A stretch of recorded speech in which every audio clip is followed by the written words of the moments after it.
And to make small bets, 5% of your net worth or less is what I always tell people when they're doing experimental stuff. How much of your net worth is in crypto? Okay, so this question again is a disclaimer, right? Because I said I have no fiat. So like I am 99% invested in crypto at any point. Do you own your own home? No. I have no house. I have no car. I have no physical property. So if the crypto bubble were to pop like the .com one did and lose 90% of its value, you would literally lose 90% of your net worth. But that's okay because my burn rate is like $3,000 a month. Got it. Okay. Are you open to unsolicited feedback? Please. I think you've done okay. And if you could spend $70 million on an NFT, I think it's okay for you to buy a really nice house. Yeah. And then buy a second really nice house. Like, this is my best advice to you. Literally 20% of your net worth, because trust me, it's not going to make a difference in the end. And it's a great downside protection for you to have the best penthouse in Singapore and the best island beach retreat. You'll get use out of them. Yeah. Promise me you'll diversify just 10%. Okay. Will you diversify 10%?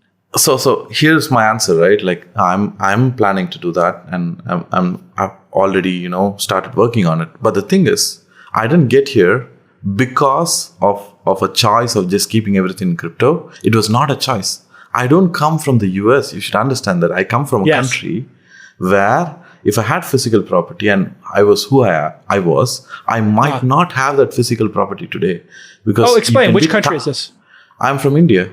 Right. And so what you're saying is the system there is not trustworthy. Yeah. Like you think like physical property rights is not the same across the world. And that's the motivation for me to be in crypto, right? Now I can say, okay, in Singapore, maybe it's safer, but like 5 years ago, 3 years ago, right? Like when I wanted to buy a property in India, it was always in my head where I was thinking, because you can be targeted, right? Like every individual is a minority.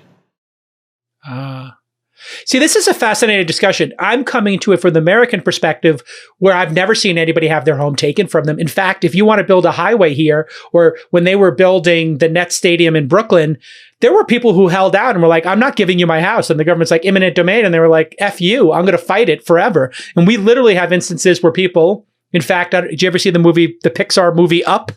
Yeah. With the balloons? It's like beautiful. literally the premise of that is there's an old man in a house where he grew up with his sweetheart or his wife and she passes away and he just doesn't want to give up the home. Yeah. And no matter how much money they give him. Yeah. So we have in our hearts and souls this idea that it's your property, you have it forever, but you come from a world where that's actually not how the world works. And it's one of the beautiful things about crypto in this moment in time is that we all get to see a different perspective when coming to the table. To you, crypto's less risk. To me, it's more risk. It's a really fascinating moment. That's truly America, right? Like I'm having goosebumps right now, but I've been telling this to people. Crypto isn't like if America is an idea, crypto is just the new America, right? And crypto is the new America. Because it's freedom. It's freedom and open borders. And I came from India. I didn't grow up in the US. I didn't grow up in the West until I was 16. I grew up in a small town in India, and I got the same opportunity to invest in Ethereum as a guy from San Francisco. And I'm like, wow, this is amazing, right? Yeah. So that's how I made my money. So whatever you see today and the Beeple story, this whole 669 million story also is very powerful because it's a story of crypto more than it being a story of just me, right? Credits to the industry and credits for the generous people who decided to share the piece of the pie. Listen, you're a fascinating guy. Any closing comments you want to make? Sure. So a bit about NFTs, right? Like a lot of people look at NFTs as, like interesting new investment asset. Definitely is. And there is a lot of risk involved in it. But I feel like there is more angles to it, more angles to look at an NFT. So you could be a collector for a narrative, for a cause. You could also be an artist for a cause, not just, taking your digital art and putting it online, but you can really support a cause with it, right? And it's a visual medium. So NFTs are a great way to support a specific cause you are really fond of, and it's going to hold its value over time based on the community that's around it, right? So again, this is a huge risk. It's not like NFTs will make you money, but it's a nice way to even think about it as a philanthropic thing, right? Like there are angles to it.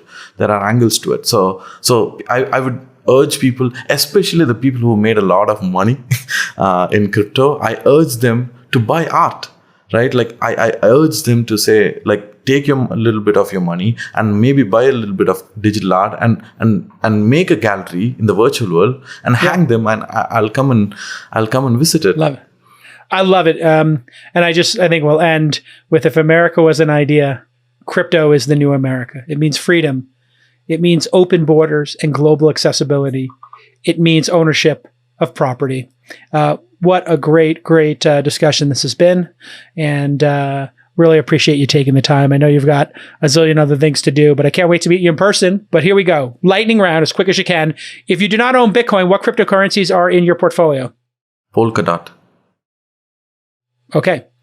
Anon asks, how would you recommend a young content creator start utilizing or investing in NFTs? I think you answered that. Like, do things you enjoy with art. Anything else? And probably be at the meetups. So there are virtual meetups. One called VIP, WIP, Work in Progress. Yeah. So if you search for it, it's the best place to get started and be part of the community. Love it. Veronica asks, what are MetaKovan's thoughts on the upcoming PAC action, PAK auction rather? What is the PAC auction? Do you know? Like auction, right? Like PAC is doing a Sotheby's drop. I think it's interesting. I want to observe it. I don't have a particular opinion about it, and I don't know if I'm participating, so I don't want to comment on it. Cody asks, where can we experience MetaKovan's collection?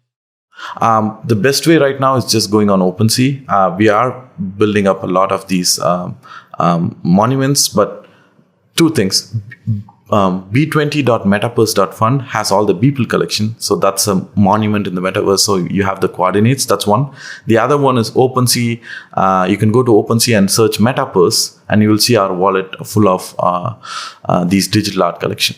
Fantastic. That'll end our program for the day. MetaKovan, you've been absolutely fantastic for giving us so much of your time.